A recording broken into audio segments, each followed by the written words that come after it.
just mine, his or her house. This is our house.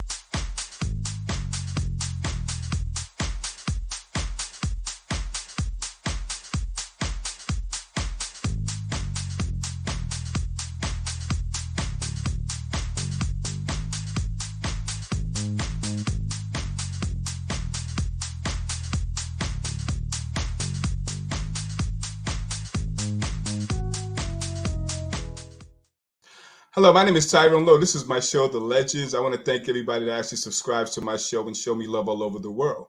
In the House of the Legends, I have somebody that's very extraordinary. He's been around for a very long time. He has a new single out that we're going to play later. And he's also have some relatives that actually are famous as well. And in the House of the Legends, I bring you Juan Escovedo. Hey, what's going on, Juan? Good. How you doing, Tyrone? Man, I'm chilling, man, trying to live life a day at a time. Right. So let's talk about the beginning for you, because you come from a very extraordinary family. And Yeah. so how was it actually growing up with all that talent around you, man? Well, when we were younger, that's all we knew is music in the front room. My father had, turntables and percussion instruments in the front room, timbales, congas, bongos, and actually there was a piano there also. Right. All we knew is music in the house, everybody laughing, having a good time. We just started listening to music, and eventually we just started picking up different instruments. And I was first playing. Well, we always played percussion stuff because it was there, and my father practiced. So you know how you mimic your parents. You see what they're doing. You just yes. And he's smiling. He's having a good time. So I started on bongos, congas, timbales, but then I played trumpet for like 6 years. And my uncle Phil used to live down the street. Used to come over and teach me, how to read and being a better player. And my uncle Coke, of course, is a musician, had his own CDs out. My father, Pete Escovedo, have albums out, and he's 88 years young, and wow, that's amazing. It's really amazing. Yeah, he's still playing. He keeps trying to retire, but me and my brother still booking him. So well, you know what? It's a calling, man. I mean, you can't stop a calling, man. I don't care how old you are. You know what I'm saying? It's just a calling. He loves it, and he's he can take a break when he wants and do whatever. And then me and my brother are shying a little bit. We have sometimes a singer come up and play, and then my father tells his little jokes and entertain the crowd. But yeah, so just growing up, we just always just practiced and played, and really loved it. And Carlos Santana used to come over. He was like 20 minutes. Wow, that's amazing. Yeah. Yeah, Carlos, Tito Puente when he was in town. Just a bunch of musicians that, when you're younger, you just see them play and have fun. You don't realize how famous they are. And then my father was showing me the album covers, like he's coming over today, this and that. And we'll just go see them play, and we'll be in the back and just learning the proper way of playing, performing, and just enjoying it. It was a fun time and still is. Yeah. At an early age of influence, man, you learning all these instruments and things of that nature. When did you gravitate to the point where you really wanted to prolong this? Well, I don't think I ever really knew. I mean, it took a while till this is what you want to do for a living, because when you're younger, you're just having fun, just like sports or whatever. You're just playing basketball or whatever, and then you find how much love you have for the instruments. Once I found the love of it, and I kept going to concerts and stuff, my father and family, you just realize. But the thing is, you have to learn the business. That was the part that takes a while. First it's just a lot of joy and love for the instruments and playing on stage, and then you have to find out, the contracts and promotion, and everything changes every couple of years, the industry. So you have to keep up with all that, the recording, how they do sessions, recordings. Now a lot of people record, well, because COVID and before that, but people just have their own studios in the house. So you start to develop this friendship with a bunch of musicians, and you just go to the house, or they send you files, and you can do it at your own house. But it's just always something to learn in this industry, and I love it. You know, the industry itself, has it been good to you in a sense in the beginning, or were there any red flags that you had to stumble against to actually have a learning experience? Well, actually, I was fortunate because my father already had a name, Oh, okay, okay, uncle, and Alejandro Escovedo and okay, Javier. So we have a few family members that already have the CDs out and stuff. So when I got into bands, they already knew who my father was, and right. Sheila E, of course, was doing her thing Hmm. at 14 or 15, playing with George Duke and stuff. So, Right, exactly, yeah. yeah, so she already had her name. So I'm a year and a half under her. So I'm 13. Right, okay. I'm already, they're like, "What? You're here, Juan Escovedo?" And so then I had to prove myself. So you can have the name, but you have to deliver. So, but I love practicing. I really love being in my room and learning all these music and breaks and technique. And at one time I was practicing 4 hours a day. I told myself I'm gonna practice 4 hours a day for a whole year straight, and I did. And the way I played got so much better, you know. So I was taking it more seriously. So when I started practicing a lot and getting my own band together and junior high school, and then in high school, Oakland High, I had a band and we were playing the auditorium and stuff. So Right. it's just I really didn't have too many um, I guess stumbling blocks. I mean, everybody has little Right. bit, but not enough to make me not want to do it or pursue my career and stuff. I had more positive, more uh, good moments, good band musicians, and you start to eliminate people that doesn't work with you and for you, or you have to learn that on your own. But there's some guys, you just can't hang around with. There's some guys that's always late and not learning the songs or not good for you.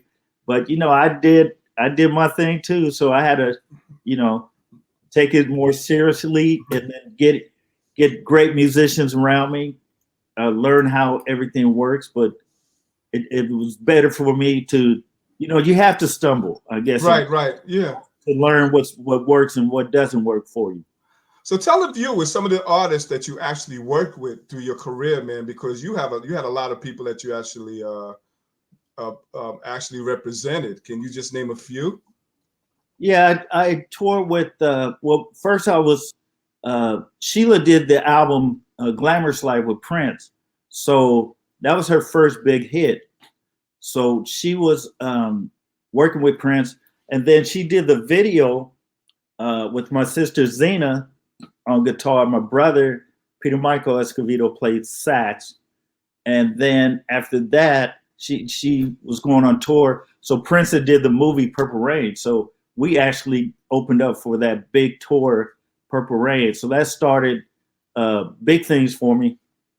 And then after that, I was playing with Patti LaBelle, MC Hammer, toured with him, Lou Bega, who we opened up for Cher. Uh, and let's see, I did Herbie Hancock's album, Freddie Hubbard, Barry White. Yeah, and then we opened up for Lionel Richie tour with my brother, so that was fun.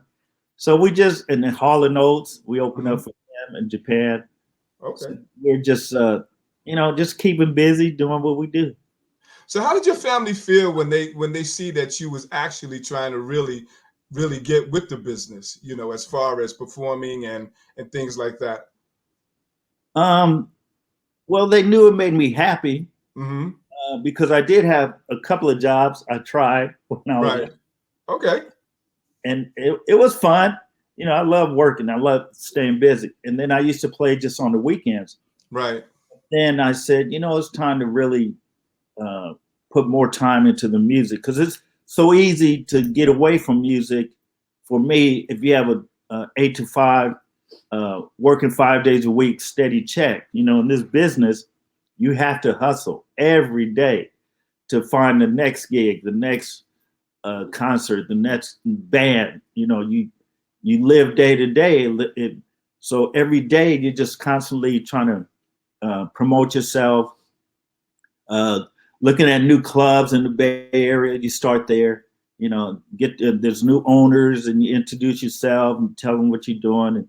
And then you get your band in there. But it's just a constant hustling, Right. which I don't mind anymore. I'm just so used to it. You know, Mhm. in the beginning, it's like, man, this is a lot of work, but it pays off if you do it right. You know, if I might ask, you know, at your early age of actually developing yourself, who were you listening to? Who was your influences? I'm sure Um, there was quite a few. I mean, besides your family, let's go outside the box. right.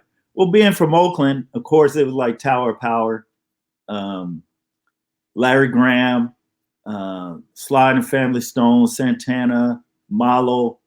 There's so many, Tito Puente. So we had a variety of music in the household. My father played a lot of salsa music, jazz, Latin jazz. And then also, you know, we hear the Osmonds, James Brown, of course, Stevie Wonder, all those artists already on the top of the charts. So having a radio, you know, you're in your room, you hear all the new stuff coming in, Commodores. And then, so you get to, and being a percussionist is really nice for me because I just love the challenge of learning salsa, which is a structural way of playing, Right. and features more percussionists. Latin jazz gives you a little more freedom Right. around the foundation, which I love. Hmm. That's what my father plays Latin jazz. Right. You have the R&B, and it features more of the artist in front, so you learn how to play all the hand percussion stuff. You know, Right. Bill Summers taught me, and Summers he was down the street too. So Okay. Summers taught us like shekere, bata drums, all that stuff. So the more knowledge you have, and the more you go outside the box, the more you're going to use it in different genres of music, studio sessions. Like I have tons of percussion stuff that a lot of people don't know I play it all because they don't see me in the studio. But I have a bunch of stuff that when I go in the studio, I just bring this big van and all this stuff, and whatever sound they hear, because they don't know the name of the stuff that they want on the album. They just know what they hear something. So I have it all right there ready to go. I just lay it all out, what kind of sound you want and whatever, and I just pick it up and we work from there. So it's very important to not just stay with just congas or just bongos or just timbale. I play trap drums too, piano. That's how I write some of my songs with Michael Angel Alvarado. We worked on my first CD together. Martin Kemper sang lead. Raphael Sadiq, we did the CD at his house. I mean, as his studio in LA. So actually, he was there, so he played on a couple of songs. But El DeBarge, you know, was there. He sang background. So you get to know all these people, and Raphael Sadiq is from Oakland. So you get to know all these musicians, and you just keep moving, have fun, and you'll stay busy. Oh, I'm sorry. Oh, that's all. Let's talk about your new track Angel, which is a very beautiful song. Thank And you. how did you actually come about that? Well, I've been writing for a while, and I was trying to do my first CD like 7 years ago. And when COVID hit, I said, it's time to finish. I have all this time now. Everything's shutting down. Right. So I actually called my friend Michael Angel Alvarado, is a great guitarist from the Bay Area. He moved to LA. I just started, you know, I already had little things that I was writing, but I never finished them. So Right. he helped me, and he already has some songs too, and we worked together. But that song seemed to touch me the way there was no lyrics there; it's just the melody and stuff. Right. Right. Mm-hmm. And a friend of mine, not Keith Martin, Martin Kemper. No, Keith Martin. Mhm. Lived in Indonesia. He's a friend of mine that we toured together in Hammer. I sent him the songs, that song rather, and then we talked about like what I was going through. So I was going through, you know, some issues with my wife and stuff, Right. separation. I was at my cousin's house. So I was going through all these motions and stuff. So I was just telling him where I'm at, Mhm. where my thoughts are, and he was putting the words, helping me put the words together and stuff. Okay. And that's where it started. And from there, we started continuing writing together and putting all the rest of the CD together. Okay. So what we're going to do now is we're going to listen to Juan Escovedo's new track. It's called Angel. You guys go out there and support him with it. You know, play it and let it do some good. Okay. And here we are. So stay tuned. We'll be right back. It's not just mine, it's on her house. This is our house. We got some fun people in the house tonight.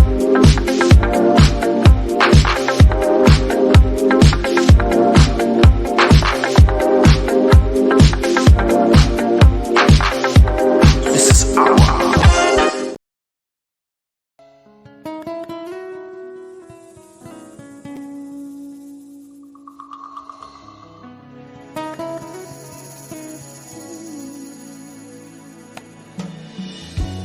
I wanna thank you for being in my life.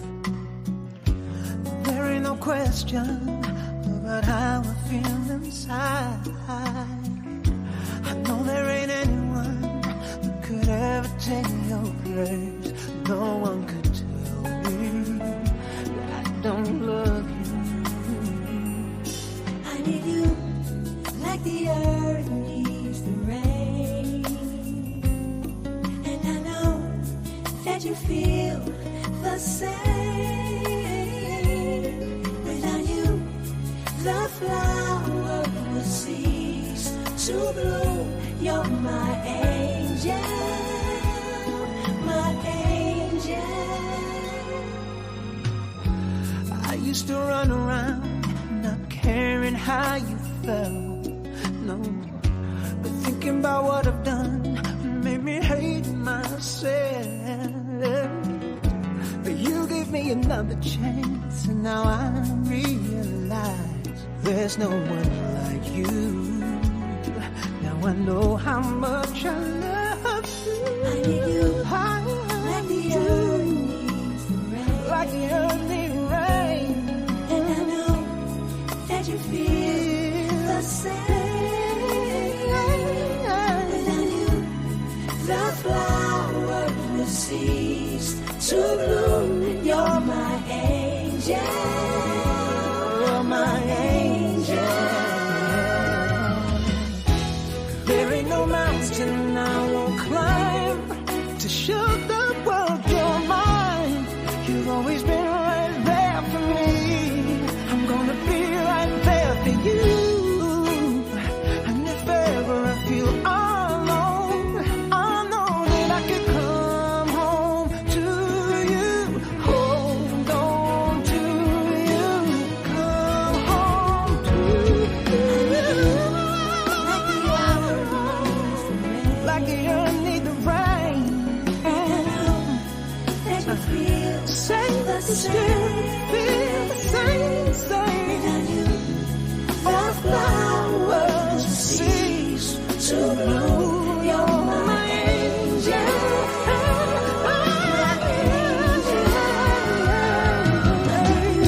I need you.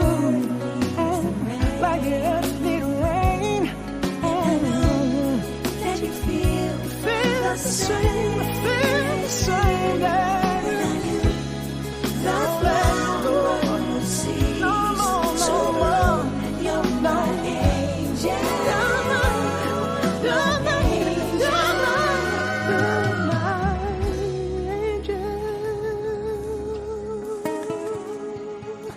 I'm coming home. You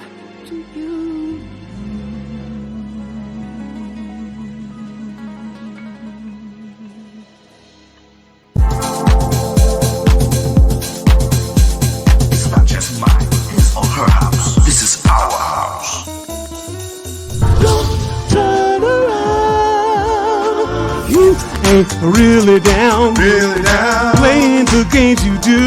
Someday, everything will be alright. Different, different people make the world go round. Because of you, my dreams are coming true. That erases my rainy day. Right now, I don't care who's watching. For whatever the reason there might be. With your love by my side, the world will be mine. You're the one for me.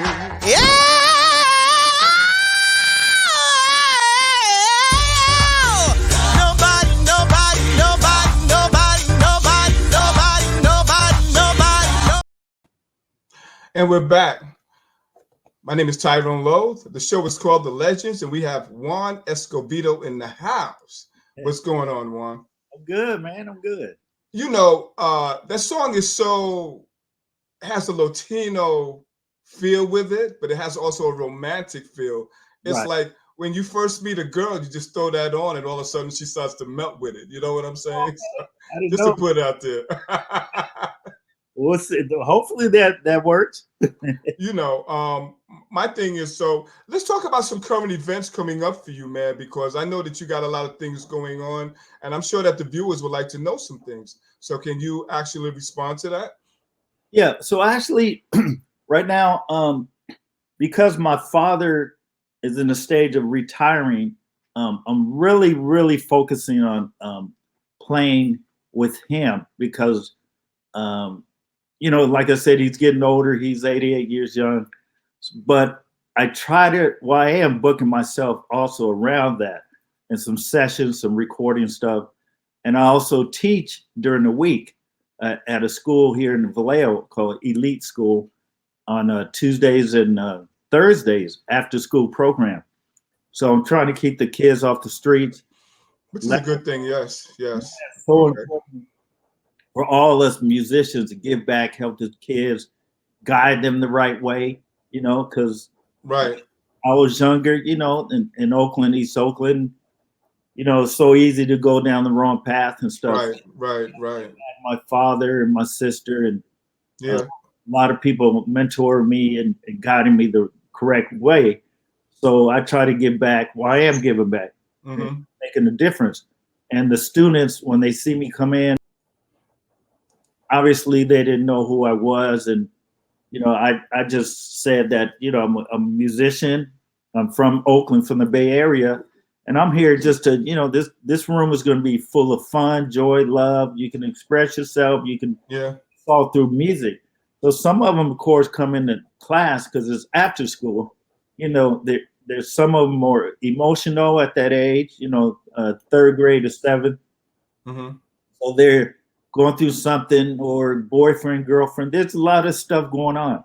Right. So I could tell right away when they come in, if somebody's angry. I said, go get that conga drum. Okay. On it, go in the corner.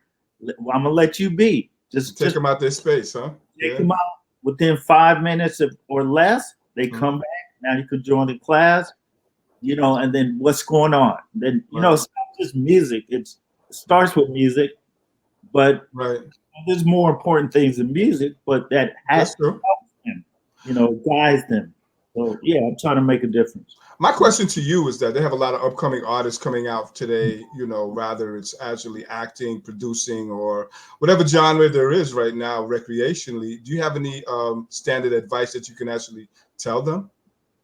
Well, now it's so cool. You have, you know, you can Google stuff. Like when we were younger, we didn't have all these access to different ways to learning, finding out, getting more information on everything and anything. So my thing is just go out there, take classes, take courses. You can do it online, like really learn your craft.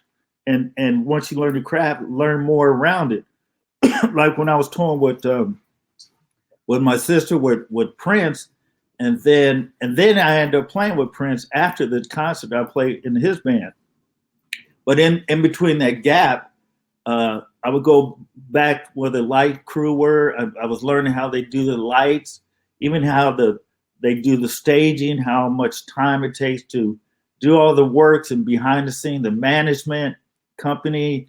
You know, I would just like, cause we had so many so many tours and so many big what do you call it, buses. So we was on the bus tour and of course on private planes and stuff. But on the bus tour, I would go with different people, like the management, and you know they have bunk beds and all that. So you just I sit in there and just learn, listen. We had Earth, Wind and Fire horn players on the floor. I learned the way they did their harmony, the way you're just spending time. You have nothing but on time on the bus tour. So either you can party or learn or talk business, or you can mix it up. Right. But, man, I learned so much on the bus tours, just talking to people and their different jobs they had on there. So you'll find your niche, but you have to go out there, and you can't, you know, just you have to try to meet them and be kind, of course, give them their space. But if you have a chance to meet somebody so-called famous or somebody's not famous, great musician, you can learn from all of them. Yeah. Well, you know, it's been a pleasure, man. I mean, a pleasure to have you on my show, and thank you for informing the viewers about you and some other things that they really need to know. And this has been another T-Lo video production, and my guest Juan Escovedo. Go out there, get his CD, support him, man, and make great things happen. Okay, so and you guys stay tuned for another T-Lo video production. It's not just mine, his or her house. This is our house. It's not just mine, his or her house. This is our house.